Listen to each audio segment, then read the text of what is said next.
So muri Zimbabwe ndiri kupedza kutaura nedeep state, ndiri kupedza kutaura nacomrade Gungunde right now, and the information yavandipa right now iri very very deep.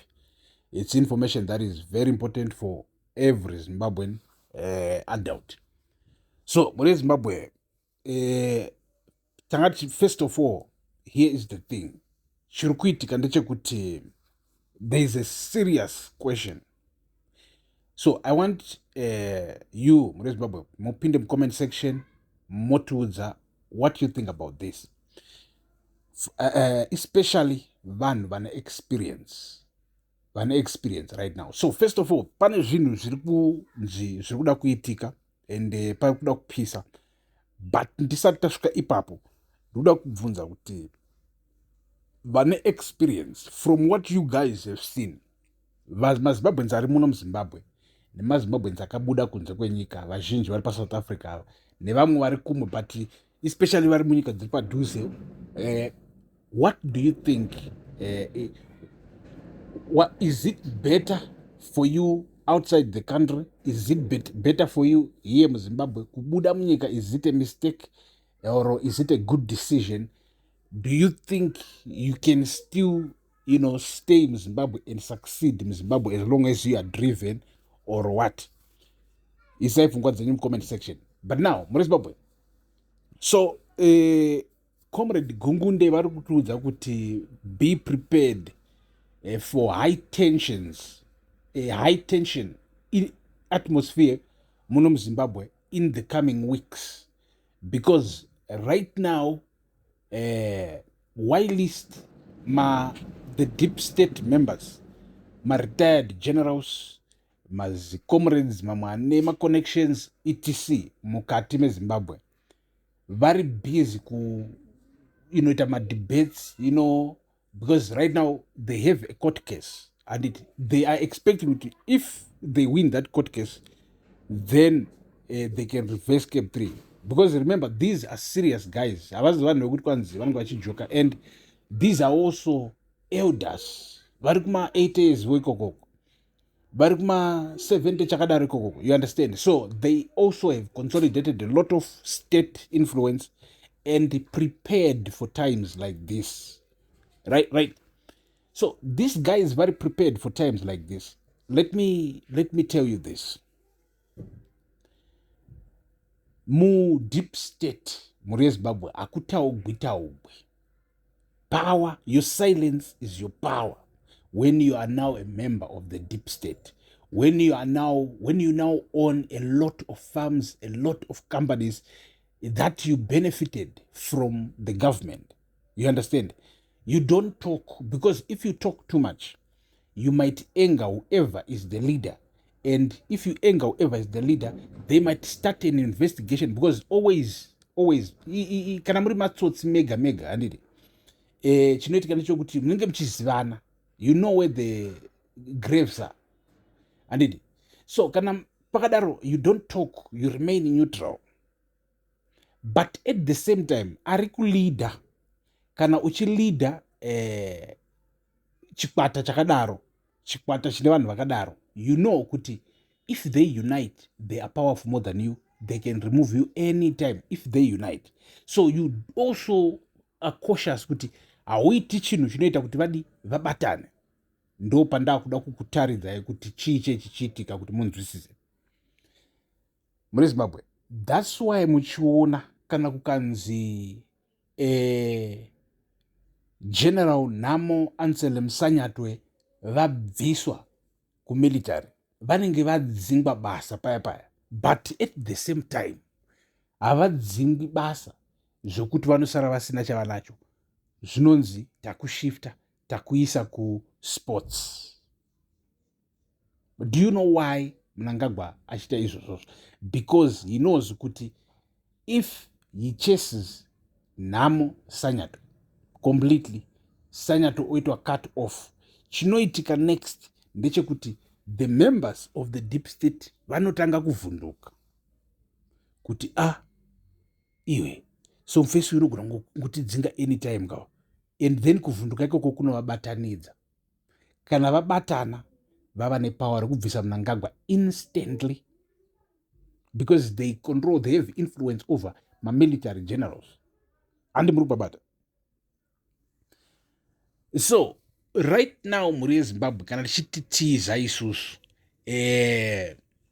tiri kuzama kukuudzai muri Zimbabwe kuti tensions they are only rising, haasi kudzika, and politics dzemuzimbabwe dziri unstable and dzinogona kukondenya kuva unstable because you know you can't force stability when they are underneath grievances. Kana mazimbabweans asiri happy and then within the leaders pane vasiri happy, those leaders who are not happy, knowing that mazimbabweans are not happy, they will always come to us, join us, and we join them, and we make sure at the end of the day we are happy. So Cape 3 is the problem. And they try so hard vanatungwarira kuti kwai Cape 3 is a done, dusted, done deal. Isusu tinoti this is the beginning. This is the beginning. Because we are watching zvirikuitika within ZANU-PF itself. And iye Mnangagwa knows this. Kuti hapana chapera apa. Ndosaka takataura about the meeting atisatanzwa maresults kuti vakomana vakaofewa chii about the meeting yatataura kuti isusu Mnangagwa waita something new washedza a meeting. So that meeting hatina kuzonzwa maresults ekuti what did he actually offer, because takanzwa kuti in that meeting Mnangagwa probably is going to give my incentives, money, fuel, like he's just going to open up more state resources for them to invest, or to whatever, get loans to, at the end of the day to just benefit financially so that vanonyarara, because at the end of the day politics ndedzedumbu dziri kuitika muzimbabwe right now. Maprinciples hazi kurespectwa as of right now. Maprinciples hazi kurespectwa because you know kana uchiita chinhu chakadhakwa, problem ndekuti unozvijustifya handiti kuti uite go ahead uchiita chinhu chakadhakwa, but after watanga kuzvijustifya you end up believing your own lies. Unopedzisira wakubhilivha kuti zveshuwa inini Mnangagwa, I'm the savior of the country, I'm actually wise, I'm actually building my roads. Iwangowaka 1 or 2 10 kilometers 10 kilometers munyika ine thousands and thousands of roads. And so muri Zimbabwe isusu we are patriotic, hatina side, hatisapoti kunzi kwanzi tosapota nhingi because ndinhingi. No, we are only about the truth, real transparency in every government procedure muno munyika. Corruption must be wiped out. Corruption must be stopped at all cost, because corruption ndo muvengi muri Zimbabwe. Corruption, in fact, unoza wedre kuti corruption I think rakagadzirwa nevanhu vacho vari corrupt because hariri so nice. In other words, tiri kuti umbava,